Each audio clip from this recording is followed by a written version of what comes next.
श्री शिवाय नमस्तुभ्यम। दोस्तों, दीपावली की बहुत बहुत शुभकामनाएं। दोस्तों, दीपावली पे किस तरह से पूजा करनी है सभी चीज़ें मैं दिखाऊंगी और सामग्री की वीडियो मैंने डाल दी है कि क्या क्या हमें पूजा विधि में लेना है। दीपावली की पूजा जो होती है बहुत बड़ी पूजा कहलाती है। कहते हैं 365 दिन की भी अगर इस दिन पूजा कर लेते हैं ना माँ लक्ष्मी की, तो पूरे साल हम पर कृपा बरसती है।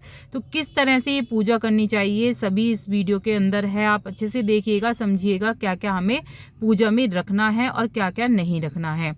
तो शुरू कर देते हैं कि किस तरह से आपको पूजा करनी है, और इसमें ही बताऊंगी मैं पोटली का भी सामान कि क्या क्या आपको पोटली में रखना है और कैसे माँ लक्ष्मी को अर्पित करना है। सबसे पहले ध्यान रखिए कि जो भी चौकी हो आप ले रहे हो उसे अच्छे से पवित्र कर लें। ऐसे ही नहीं रखनी है, आप एक चौकी जरूर लें, चाहे लकड़ी की चौकी होनी चाहिए, चाहे छोटी चौकी ही हो। उस पर लाल या पीला वस्त्र आप बिछा सकती हैं। तो यहाँ मैंने लाल रंग का वस्त्र बिछा दिया क्योंकि माँ लक्ष्मी को लाल वस्त्र बेहद पसंद होते हैं, लाल चीज़ें बेहद पसंद होती हैं। तो यहाँ पे मैंने सबसे पहले चावल की डेरी लगा के गणेश जी को स्थापित कर दिया है, फिर माता लक्ष्मी को स्थापित कर दिया है। और उसके बराबर में क्या करना है, आपको अष्टदल बनाना है। तो अष्टदल इस तरह से बना दीजिए। अष्टदल जो होता है माता लक्ष्मी को बेहद पसंद होता है, तो इस तरह से आपको अष्टदल बना लेना है। अगर नहीं आता तो कोई बात नहीं, आप चावल की डेरी पर कलश स्थापित कर सकते हैं। तो यहाँ मैंने कलश स्थापित कर दिया। आप इस पर सतिया काट दीजिए, और अगर आपके उस पर कलावा नहीं लिपट रहा है गले पे इसके, तो उससे भी आप लपेट कर रखें। अगर आपके पास पीतल का कलश है तो और भी अच्छा है, पीतल का कलश रख सकते हैं आप। तो यहाँ पर मैंने आम के पत्ते लगा दिए हैं। 7 के पत्ते या 8 की टहनी का या 11 की टहनी का ले सकते हैं, और सभी पत्तों को आपको टीक देना है रोली से। तो रोली टीक के अब आपको क्या करना है, एक नारियल स्थापित करना है। अगर नारियल नहीं है तो आप दीप कलश भी स्थापित कर सकते हैं। तो दीप कलश अगर स्थापित करना चाह रहे हैं तो दीप कलश, यहाँ मैं नारियल स्थापित कर रही हूँ। या तो आप चुन्नी लपेट दीजिए नारियल पर, या इस तरह से जैसे मैंने कलावा लपेटा है तो इस तरह से कलावा लपेट कर आप रख दीजिए, स्थापित कर दीजिए नारियल को, क्योंकि माता की पूजा में नारियल का विशेष महत्व होता है। अब हमें थोड़ी सी गेहूं की डेरी लगानी है जिस पे हम दिया स्थापित करेंगे। बड़ा दिया स्थापित करना है आपको। तेल का दिया जलाया जाता है इस दिन। आप घी का जलाएं तो घी का भी जला सकते हैं, लेकिन इस दिन जो जलता है दीपावली पर तेल का दिया जलता है। तो यहाँ पर मैंने गेहूं लगा दिए हैं, और गेहूं के ऊपर मैं तेल का दिया स्थापित करूँगी। बहुत से लोगों के घी का भी जलता है, देसी घी का, जैसे आपके होता है वैसे भी कर सकते हैं आप। तो यहाँ मैंने गेहूं की डेरी पे तेल का दिया स्थापित कर दिया है। और स्थापित करने के बाद आपको क्या करना है, जो भी आप सामग्री धनतेरस के दिन खरीदी थी, कौड़ी खरीदी थी आपने, जो पूजा की धनिया खरीदा था, झाड़ू खरीदी थी, बर्तन खरीदे थे, सभी यहाँ पर आपको रख देने हैं क्योंकि सभी की पूजा होगी। यहाँ मैंने माता लक्ष्मी को दुपट्टा उड़ा दिया है, चुन्नी उड़ा दी है, लाल रंग की चुनरी। तो आप लाल रंग की चुनरी जरूर उड़ाएं इस दिन। और मेहंदी लगा दीजिए। मेकअप का सामान जैसे मैंने अर्पित कर दिया है माता लक्ष्मी को, और यहाँ मेकअप का सामान जितना भी आपकी श्रद्धा हो अच्छा सामान चढ़ाएं, चाहे 2 या 4 चढ़ाएं। तो यहाँ मैंने माता लक्ष्मी को श्रृंगार का सामान अर्पित कर दिया है इस तरह से। अब मैं उन्हें स्नान करा दूंगी। स्नान कराने के बाद मैं तिलक लगाऊंगी। तिलक लगाने के बाद आप सभी देवी देवताओं को तिलक लगाना है आपको। आप कुबेर की मूर्ति भी रख सकते हैं, भगवान विष्णु की मूर्ति भी रख सकते हैं साथ में। इस तरह से आपको सभी देवी देवताओं के अगर रखना चाहें आप रख सकते हैं। माता लक्ष्मी और गणेश जी की पूजा तो सर्वोत्तम ही मानी गई है इस दिन। तो यह इस दिन माता लक्ष्मी और गणेश जी की पूजा तो होनी ही है।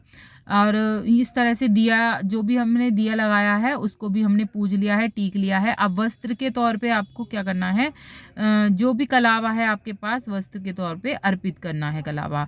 तो यहाँ मैंने गणेश जी को पहले अर्पित कर दिया है, फिर माता लक्ष्मी को ये कलावा अर्पित कर दिया है। अब आप फूल, या तो फूल चढ़ा सकते हैं अगर आप पे फूल हैं।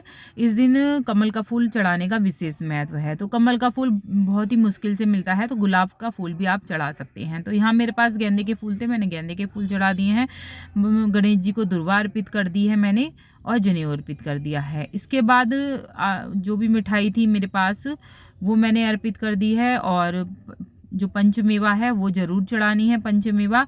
और 2 लौंग और बताशा पान के ऊपर रख के मैंने माता लक्ष्मी को अर्पित कर दिया, क्योंकि ये बहुत बेहद ही पसंद है। यहाँ मैंने मिठाई रख दी है। अपने हाथ से भोग लगा दीजिए जो वो होती हैं माता लक्ष्मी, उनको सफ़ेद फूल नहीं चढ़ाया जाता है और ना ही तुलसी चढ़ाई जाती है, ना ही दुर्वा चढ़ाई जाती है। तो सिर्फ गणेश जी को ही चढ़ेगी दुर्वा जो चढ़ेगी, और तुलसी का प्रयोग यहाँ पर नहीं होने का पूजा में। और 5 फल ज़रूर रखें। धनिया जो लाए हो, कील बतासे जो लाए हो आप बाज़ार से, वो भी आपको यहाँ पर स्थापित करने हैं। और इस तरह से जो भी बर्तन लाए हैं, बर्तनों की भी पूजा होगी, झाड़ू की भी पूजा होगी। इत्र ज़रूर चढ़ाएं माता लक्ष्मी को। इत्र बेहद पसंद होता है माता लक्ष्मी को। इस दिन आपको भी इत्र लगाना चाहिए, इससे आपका शुक्र मजबूत होता है। जब शुक्र मजबूत होता है तो धन के रास्ते अपने आप ही खुल जाते हैं। तो इत्र का प्रयोग ज़रूर करें, माता लक्ष्मी को भी अर्पित करें और अपने आप को भी लगाएं। अब मैं पोटली, जैसे आपको पोटली लगानी है, यहाँ पर मैंने माता लक्ष्मी को कमलगट्टे की माला पहना दी है। मेरी छोटी माता रानी है तो मैंने छोटी ही माला खरीद ली है। आपकी मर्जी है, आप फूलों की माला भी चढ़ा सकते हैं या फिर इस तरह कमलगट्टे की माला भी पहना सकते हैं। तो यहाँ पर दोस्तों मैं पोटली बता रही हूँ कि किस तरह से आपको अर्पित करनी है पोटली। यहाँ मैंने लाल वस्त्र बिछा दिया है छोटा सा पोटली के लिए, या फिर आप पोटली जो आती है बाजार की उस तरह का कपड़ा ले सकते हैं, पोटली ले सकते हैं। उसके अंदर ये सामान डालना। पहले चावल डाल दिए हैं, फिर 5 मैंने हल्दी की गांठ डाल दी हैं, और 2 मैंने एक सुपारी डाल दी है, कमलगट्टा डाल दिया है, कौड़ी डाल दी है, नाग केसर है, ये नाग केसर डाल दी है।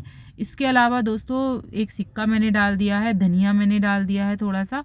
ये सभी चीज़ें इस पोटली के अंदर डाल देनी है आपको। माता लक्ष्मी के समक्ष ही ये पोटली मैंने रख दी है। जब आपकी पूजा बिल्कुल संपन्न हो जाएगी, इसे रखे रहने दीजिए कम से कम 12-1 बजे तक। कहते हैं मतलब पूरी रात हमें जागरण करना चाहिए। 3 बजे के करीब आपकी जैसे कि आँख खुलती है ना, तो माता लक्ष्मी भ्रमण करती हुई आती है हमारे घर में। हर किसी के घर में जाती है माता लक्ष्मी, जहाँ पर विशेष पूजा देखती हैं। और ये जो दिया आपने लगाया ना, ये पूरी रात जलना है, तो ध्यान रखें खंडित ना हो ये दिया। इसके लिए कच्ची पाली मैंने लेके आई हूँ, आप भी कच्ची पाली ला सकते हैं। दिया लगा के, उल्टे दिए लगा के साइड में कच्ची पाली की मदद से इसे ढक देना। फिर लास्ट में तो ये जो हमने अपनी ब्रूम ली है, मतलब झाड़ू ली है, इसको कलावे से बांध देंगे। कलावा जरूर लपेटें, तिलक लगाएं, बर्तनों को भी तिलक लगाएं। और इस तरह से मैं कपूर की आरती उतार रही हूँ। तो कपूर से ही आरती उतारी जाती है माता लक्ष्मी की। और घंटी की ध्वनि और शंख जरूर बजाएं। धूप निवेद से पूरी तरह से आपको पूजा करनी है। सेकंड वीडियो मेरी आने वाली है कि बिना कलश के स्थापित कैसे कर सकते हैं, बिना मतलब नारियल कलश के कैसे पूजा करनी है, वो जरूर देखिएगा। उसमें सौरती के बारे में बताऊंगी। बहुत से जनों के सौरती रखी जाती है, जैसे हमारे सौरती रखी जाती है, किस तरह से सौरती रखनी है उस नेक्स्ट वीडियो में सौरती बनाना सिखाऊंगी मैं आपको। और सौरती कैसे रखी जाती है वो सभी चीज़ें बताऊंगी। तो ये जो पोटली है, जब आपकी पूजा संपन्न हो जाएगी, इसको अपने गले में रख दो। या तो अगले दिन रख सकते हैं आप, या रात को 12 बजे के बाद रख सकते हैं इस पोटली को। आपकी मर्जी है जैसा आप करना चाहें। 5 फल चढ़ाए हैं। ये सभी जो दीपक हैं इनको पूज लेंगे हम। दीपक में भी खील बतासे डाल देंगे और पानी से फेर देंगे। बस इतना ही। वीडियो पे लगे